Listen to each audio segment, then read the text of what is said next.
FC Hollywood adalah julukan yang diberikan media kepada Bayern Munchen, bukanlah sebuah pujian.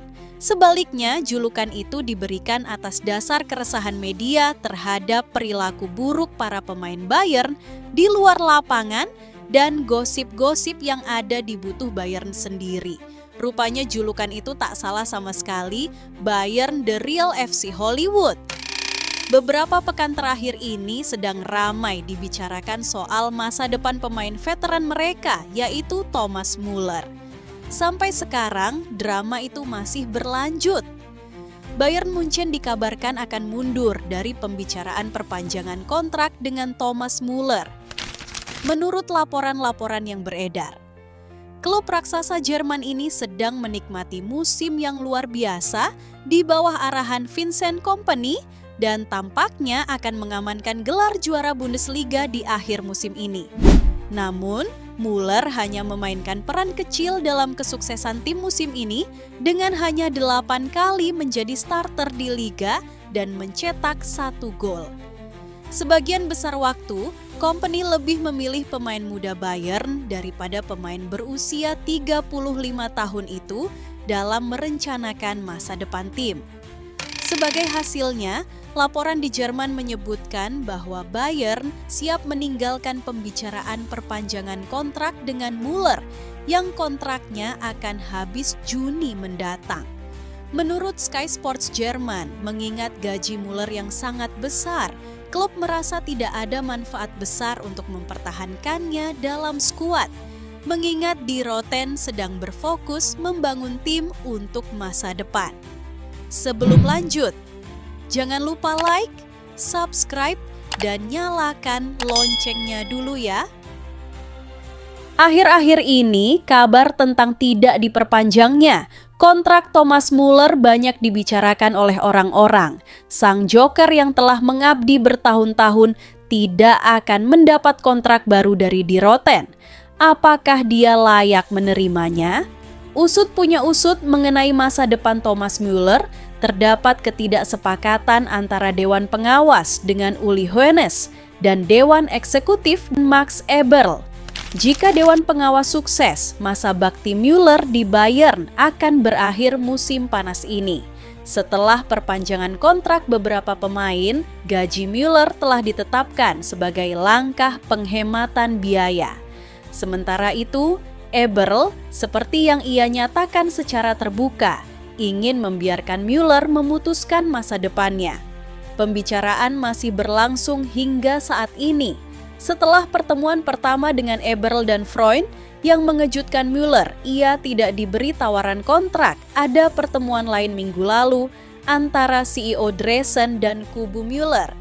Dressen menunjuk pada langkah-langkah pemotongan biaya yang diikuti Bayern karena tingginya biaya finansial skuad. Müller dengan gaji hingga 17 juta euro tetap menjadi salah satu pemain dengan pendapatan tertinggi di klub. CEO tersebut tidak dapat menawarkan kontrak baru kepada Müller, bahkan dengan gaji yang dikurangi. Sang veteran pun terkejut karena dalam percakapan pertama pada bulan November, Max Eberl mengatakan kepadanya bahwa klub ingin mempertahankannya untuk 1 musim lagi. Müller meminta waktu hingga musim semi untuk berpikir kembali saat itu karena ia tidak yakin apakah ia ingin pensiun. Pada bulan Januari, Eberl mengatakan kepada publik bahwa jika Müller ingin bertahan, pembicaraan akan sangat singkat. Namun, Müller diberitahu bahwa ia tidak akan ditawari kontrak baru. Setelah pertemuan itu, situasi menemui jalan buntu. Kubu Thomas Müller tidak menyukai pernyataan Uli Hoeneß pada bulan Februari lalu bahwa peran sebagai pemain pengganti tidak sesuai dengan karier Müller dan bahwa ia akan menyarankannya untuk pensiun. Hoeneß telah mengirimkan sinyal pertama menjelang akhir masa bakti Müller di Bayern dengan pernyataannya.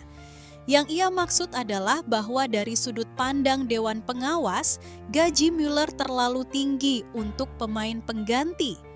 Loyalitasnya terhadap FC Bayern yang sudah terbukti dan juga perannya di dalam lapangan dalam 2 tahun terakhir dengan agenda Bayern yang sedang gencar-gencarnya mengurangi gaji pemain tentu sangat bisa dipahami bahwa mengurangi gaji 17 juta euro milik Thomas Muller akan menjadi kemenangan besar bagi sisi finansial klub. Fakta bahwa dia sudah sulit untuk berkontribusi bagi tim di dalam lapangan juga menjadi pendorong.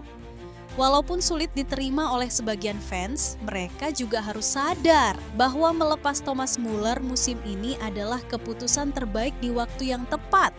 Bukan hanya untuk FC Bayern, tapi juga untuk Muller sendiri. Bayern harus melihat ke depan. Walaupun Muller memperpanjang kontraknya dengan pemotongan gaji, itu tidak akan menutupi fakta bahwa dia sudah tidak bisa berkontribusi seperti dulu lagi. Dan juga, bukankah lebih bagus memberi tempat untuk pemain muda? Lagi pula itu bukan cara legend bekerja. Legend yang baik pasti tahu apa yang terbaik untuk klub yang dicintainya. Penghormatan terbaik yang bisa dilakukan klub saat ini ialah memberinya perpisahan terbaik di laga terakhirnya.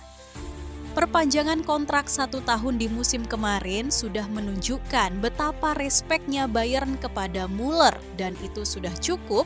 Saatnya Bayern move on dan kembali mencari bakat-bakat potensial lainnya.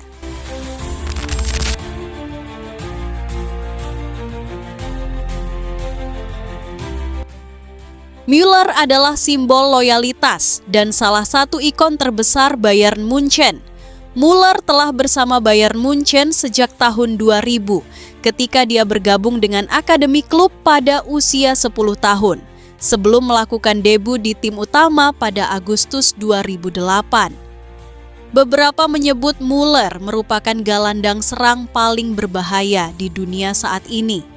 Kemampuannya memaksimalkan ruang jadi kelebihan sang pemain yang paling menonjol ditambah dengan visi dan profesionalitasnya. Meski banyak pemain berposisi sama seperti Muller, tapi karakter di atas lapangan pada akhirnya menjadi pembeda. Dengan caranya tersendiri, Muller mampu berkontribusi maksimal bagi klub dan negaranya. Muller tak perlu diragukan lagi, deretan trofi pribadi jadi bukti sahih kehebatan sang pemain. Meski menolak disebut sebagai seorang penyerang, nyatanya dia beberapa kali menjadi top skor alias pencetak gol terbanyak.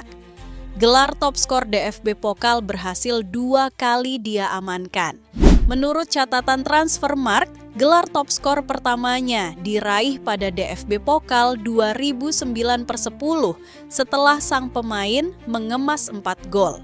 Sementara yang kedua digondol pada musim 2013/14 dengan torehan 8 gol. Paling membanggakan tentu saat dirinya berhasil dianugerahi sepatu emas Piala Dunia 2010. Kala itu dia berhasil mencetak 5 gol sepanjang turnamen dan mempunyai catatan yang sama dengan David Villa, Wesley Sneijder, dan Diego Forlan. Beruntung, tambahan 3 assist yang berhasil dicatatkan membuat FIFA memilihnya sebagai pemenang Golden Boots pada Piala Dunia 2010. Punya penampilan impresif tapi tidak dibarengi dengan konsistensi. Namun demikian, meski tak muda lagi, Muller tetap mampu merawat konsistensinya untuk menjebol gawang lawan atau sekedar berkontribus dalam kemenangan tim. Melansir data resmi dari klub, Muller disebut selalu terlibat dalam proses tak pernah kehilangan sinarnya. Gaya permainan pria asli Jerman itu membuatnya selalu jadi pilihan utama. Sang pemain mengklaim sendiri dirinya sebagai Raumdeuter, yang artinya sebagai penafsir ruang.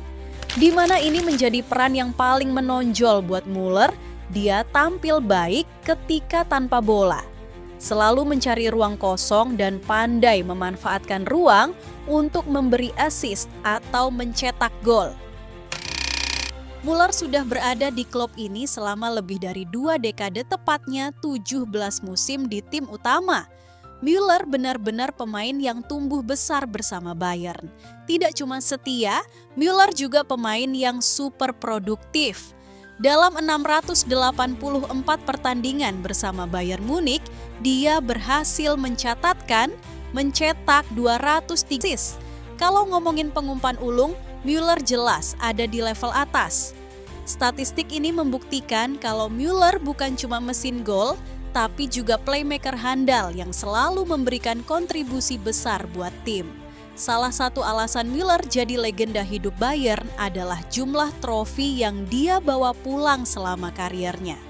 Di Liga Domestik, Müller mampu membawa klubnya memenangkan 12 gelar Bundesliga, 6 gelar DFB Pokal, dan 8 gelar DFL Super Cup. Tak hanya merajai Liga Domestik saja, ia juga ikut berkontribusi membawa nama Bayern semakin disegani di kancah Eropa dan internasional. Memenangkan 2 gelar Liga Champions, 2 gelar Piala Super Eropa, dan 2 gelar Piala Dunia antar klub. Mengapa Müller begitu spesial? Selain statistik dan trofi, ada banyak alasan kenapa Thomas Müller begitu dicintai. Dia dikenal sebagai pemain yang cerdas di lapangan, punya kemampuan membaca permainan yang luar biasa, dan gak pernah kehilangan semangat bertanding. Karakter humorisnya juga bikin dia jadi favorit di ruang ganti maupun di hati para fans. Jadi, sekarang kita tahu berapa lama Müller di Bayern Munchen, dan ternyata jawabannya lebih dari sekadar angka. Dia adalah contoh nyata dari loyalitas, kerja keras, dan dedikasi dalam dunia sepak bola.